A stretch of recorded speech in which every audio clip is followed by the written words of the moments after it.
Assalamualaikum warahmatullahi wabarakatuh. Pada kesempatan kali ini saya akan mempresentasikan hasil ujian akhir semester bagian 1 untuk mata kuliah Desain dan Analisis Algoritma. Untuk ujian akhir semester ini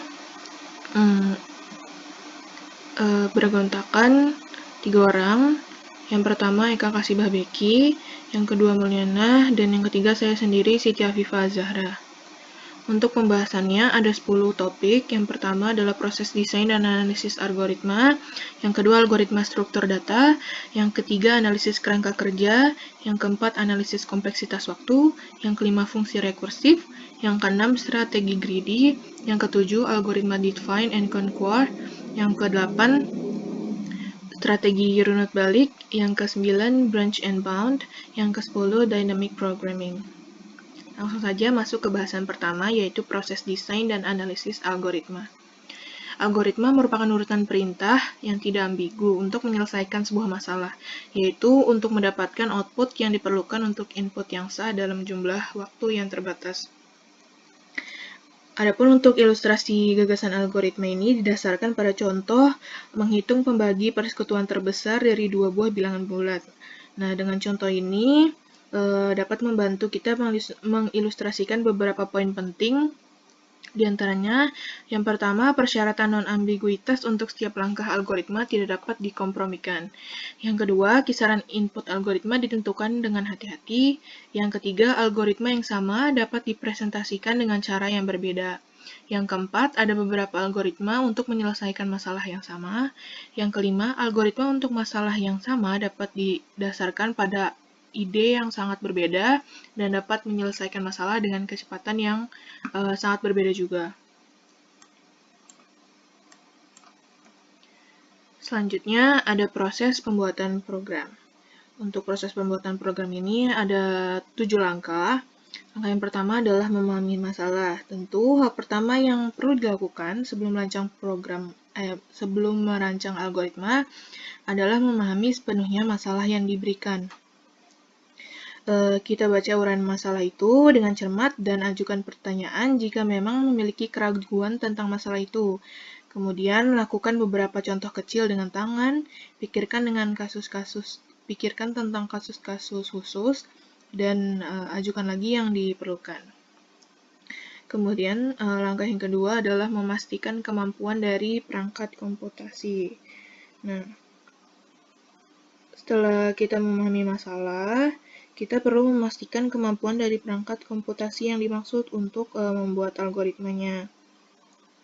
Nah, dalam masalah program terdapat masalah-masalah penting yang sifatnya sangat rumit, atau bisa dikatakan harus memproses banyak sekali data, bisa juga berurusan dengan aplikasi yang sangat penting. Maka penting untuk mengetahui kecepatan dan daya ingat yang tersedia pada sistem komputer tertentu. Pada perkembangan zaman ini terdapat RAM atau mesin akses acak untuk mengetahui kecepatan dan daya ingat yang tersedia pada sistem komputer tertentu. Kemudian langkah yang ketiga adalah perencanaan logika program. Perencanaan logika program ini sebagai inti dari pembuatan program. Nah, pada proses ini, seorang programmer berpikir tentang langkah-langkah program yang akan dibuat. Langkah awalnya yaitu menuliskan kalimat deskriptif dari langkah penyelesaian soal. Kemudian dilanjutkan dengan membuat algoritma atau langkah logis. Algoritmanya dapat dipresentasikan dalam bentuk flowchart atau pseudocode.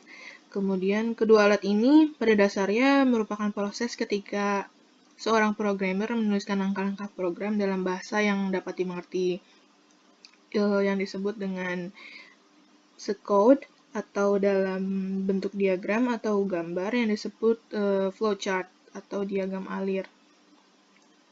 Langkah-langkah ini harus logis atau masuk akal, jika tidak dipastikan program bekerja tidak sesuai dengan yang diinginkan.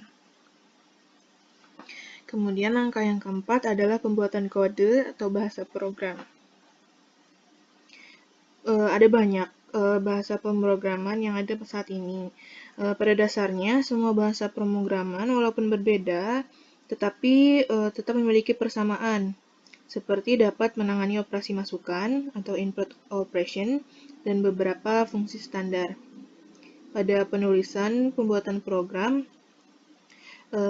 kita harus paham seluruh aturan tata bahasa dan sintaks dari bahasa tersebut. Mungkin saja sintaks yang kita buat ternyata salah, maka program tidak dapat dieksekusi atau dieksekusi oleh komputer. Selanjutnya, langkah yang kelima adalah translasi program menjadi bahasa mesin yang siap dikerjakan. Translasi program itu dilakukan oleh perangkat lunak yang disebut compiler atau interpreter. Compiler akan menerjemahkan bahasa program yang telah dibuat pada bahasa yang tinggi menjadi bahasa mesin. Bahasa mesin inilah yang dimengerti oleh mesin dan akan dieksekusi. Perlu diingat bahwa program yang akan kompilasi atau ditranslasi harus bebas dari kesalahan sintaks dan kesalahan logis. Jika masih ada salah satu dari kesalahan ini, dipastikan bahwa program tidak akan bekerja sesuai dengan keinginan programmer. Tahap ke-6 adalah uji coba program.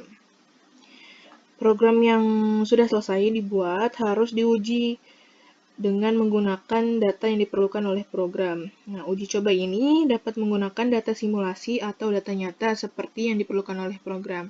Pada uji coba program, tentu peran serta user atau pemakai program harus diikutsertakan, sehingga program telah tersusun sesuai dengan keperluan user. Kemudian tahap yang terakhir, yang ketujuh adalah buat atau produksi program siap pakai. Proses terakhir yang membuat suatu produksi program siap pakai, sehingga dapat digunakan oleh setiap user. Kemudian bahasan yang kedua adalah algoritma struktur data. Yang pertama ada percabangan dan seleksi. Struktur seleksi untuk melakukan proses pengujian dalam mengambil suatu keputusan guna mengeksekusi suatu blok instruksi yang menilai dua atau beberapa keadaan sekaligus. Nah, kondisi yang dinilai itu berupa ekspresi dengan nilai true or false, benar atau salah. Jika true atau benar, maka proses akan mengeksekusi statement pertama. Namun sebaliknya, jika bernilai salah atau false, maka proses akan mengeksekusi statement kedua. Selanjutnya adalah struktur pemilihan.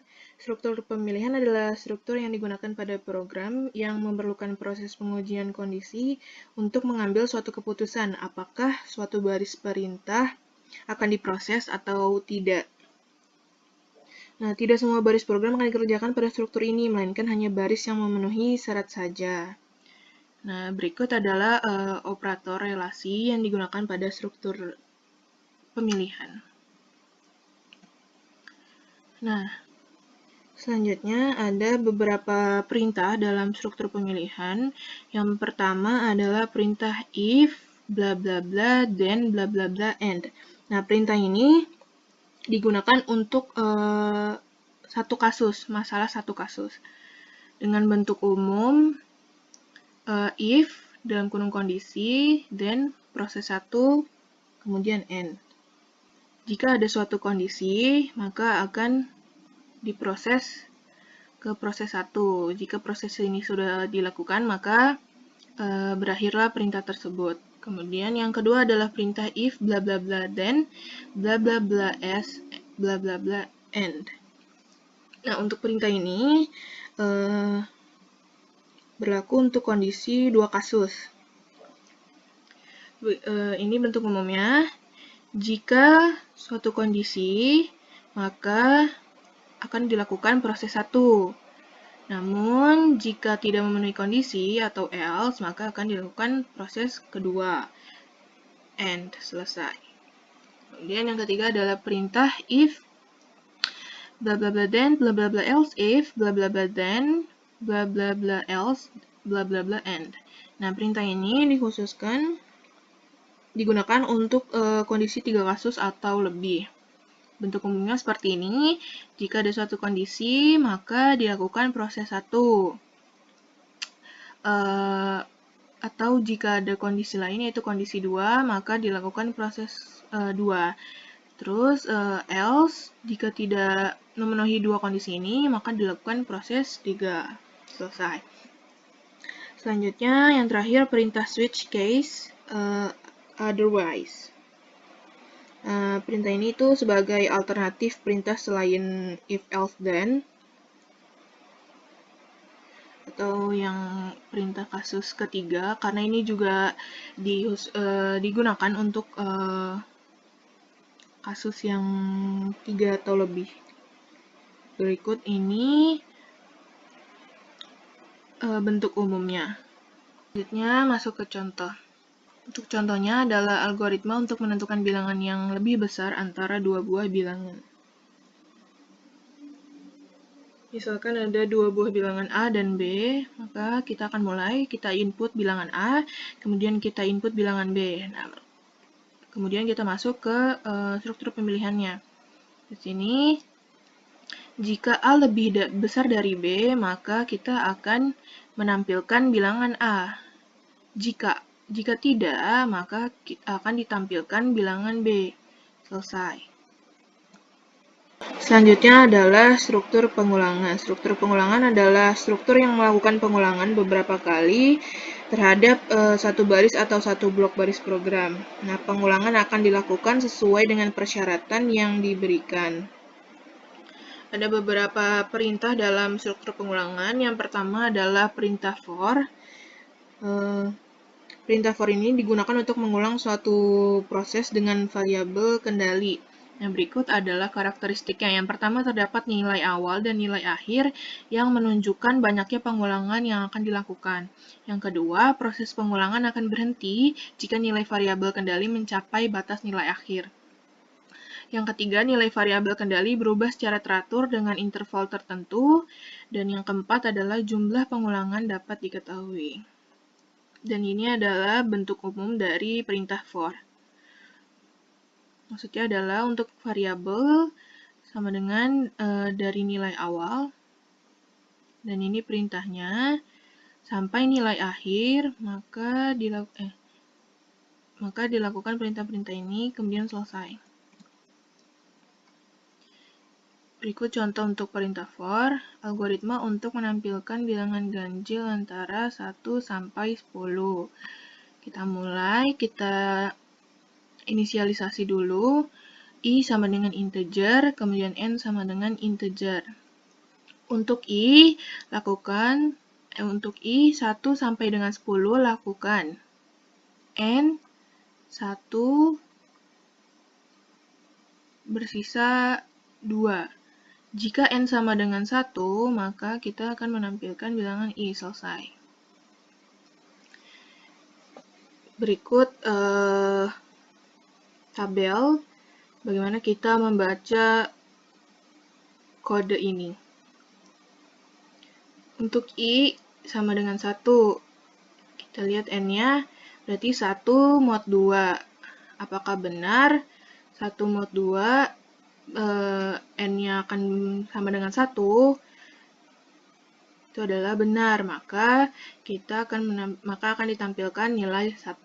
Kemudian lanjut ke I sama dengan 2. N 2 mod 2. Apakah benar 2 mod 2 akan menghasilkan N sama dengan 1? Jawabannya salah, karena 2 mod 2 itu adalah 0. Maka yang di display tetap 1, masih hanya 1.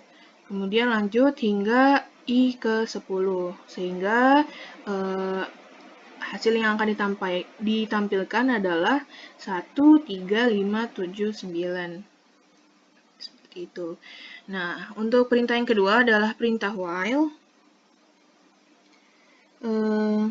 Berbeda dengan for.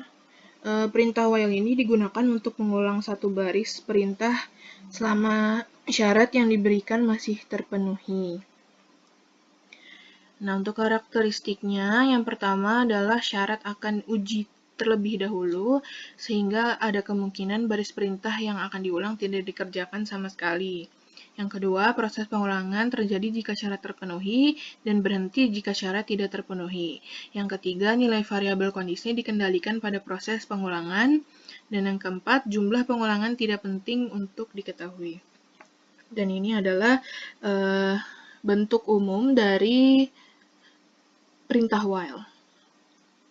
Jadi, jika suatu kondisi maka kita akan melakukan perintah-perintah.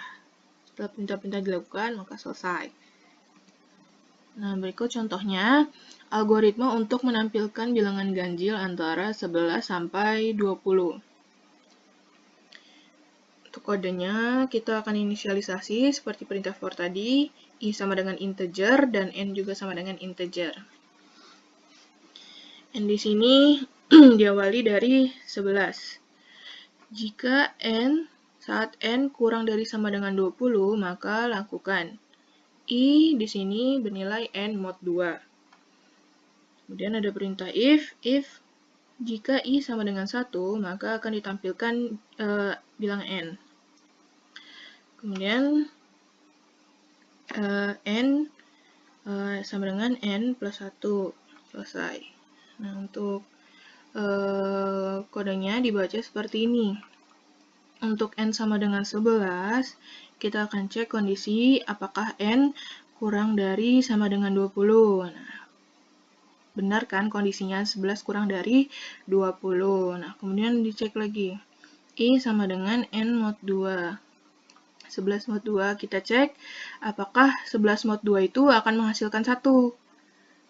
Jawabannya benar. Maka kita akan menampilkan n, atau di sini berarti 11. N kemudian masuk ke yang n plus 1, 12 di sini. Nah, n plus 1 ini kita masukkan lagi ke n. Makanya di sini berlanjut ke 12, seperti itu. Nah, 12 kita cek, 12 kurang dari sama dengan 20, apakah benar? Benar. Kemudian berarti 12 mod 2. Apakah 12 mod 2 menghasilkan nilai 1? Jawabannya salah, karena 12 mod 2 itu menghasilkan 0, karena sisanya pasti 0. Kemudian berarti bagian display masih hanya ada angka 11. 12 tidak bisa didisplay karena tidak memenuhi syarat. Itu kemudian lanjut, n plus 1, 12 ditambah 1, 13. Di sini kita oper ke n. Begitu seterusnya hingga n sama dengan 20. Baru setelah memasuki n lebih dari 20, perintah ini akan berhenti. Sehingga yang dihasilkan, output yang dihasilkan adalah seperti ini, 11, 13, 15, 17, 19. Seperti itu. Kemudian, ini yang ketiga. Yang ketiga adalah perintah do while. Nah, ciri utama dari pengulangan do while ini adalah syarat akan uji setelah perintah yang akan diulang dikerjakan, sehingga akan ada minimal 1 kali baris perintah yang dikerjakan masuk dalam blok do while. Jadi di sini ada ilustrasi perintah do while. Di sini kita akan mulai. Di sini ada baris perintah-perintah, kemudian kita akan melihat syaratnya. Jika syaratnya terpenuhi, ya, maka perintah tersebut akan dilakukan. Baru selesai. Nah, namun jika syarat itu tidak terpenuhi, maka algoritma tersebut akan langsung selesai. Jadi tidak ada perintah yang dikerjakan. Seperti itu. Selanjutnya masuk ke bahasan ketiga, yaitu analisis framework atau analisis kerangka kerja. Nah, pada bahasan ini ada kerangka analisis. Jadi ada 2 jenis efisiensi, yaitu efisiensi waktu dan efisiensi ruang. Nah, efisiensi waktu yang juga disebut kompleksitas waktu ini menunjukkan seberapa cepat suatu algoritma berjalan. Efisiensi ruang, atau biasa disebut juga kompleksitas ruang, mengacu pada jumlah unit memori yang dibutuhkan oleh algoritma selain ruang yang dibutuhkan untuk input dan outputnya.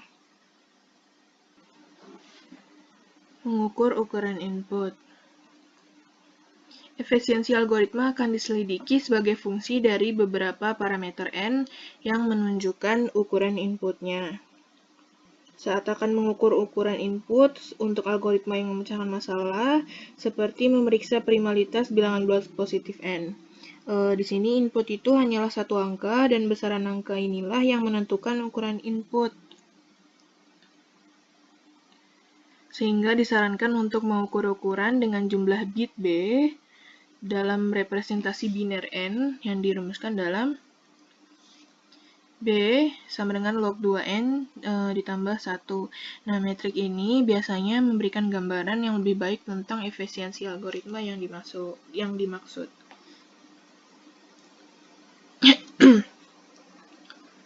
Selanjutnya, satuan untuk mengukur running time. Mengidentifikasi operasi algoritma yang paling penting yang disebut sebagai operasi dasar. Operasi yang memberikan kontribusi terbesar terhadap total running time dan menghitung berapa kali operasi dasar dijalankan. Untuk mengidentifikasi operasi dasar algoritma, biasanya operasi tersebut merupakan operasi yang paling memakan waktu dalam pengulangan algoritma yang paling dalam. Dengan demikian, kerangka kerja yang mapan untuk analisis efisiensi waktu, suatu algoritma menyarankan untuk mengukurnya dengan menghitung berapa kali operasi dasar algoritma dijalankan pada input berukuran n. Kita asumsikan COP sebagai waktu eksekusi operasi dasar algoritma pada sebuah komputer tertentu, dan C dalam kurung N sebagai jumlah waktu atau berapa kali yang dibutuhkan operasi tersebut untuk dieksekusi pada algoritma ini. Maka kita asumsikan running time atau T dalam kurung N dari program yang mengimplementasikan algoritma ini pada komputer dengan rumus ini. T dalam kurung N asumsi sama dengan COP C dalam kurung N. Kemudian selanjutnya order of growth atau tingkat pertumbuhan. Nah, untuk mengukur running time dengan N yang lebih besar, yang diperhitungkan adalah fungsi tingkat pertumbuhannya atau order of growth. Nah, pada fungsi ini kita akan mengabaikan pengali yang konstan. Contohnya, untuk pengali konstan itu setengah N, maka kita akan membuatnya menjadi N. Nah, pengali konstan itu adalah 1/2. Kemudian 50 N log N. Kita buat menjadi N log N. Nah, untuk ini perlu diingat beberapa fungsi penting. Di antaranya log biner N, kemudian N, N log biner N, kemudian N pangkat 2, N pangkat 3, 2 pangkat N, dan N faktorial.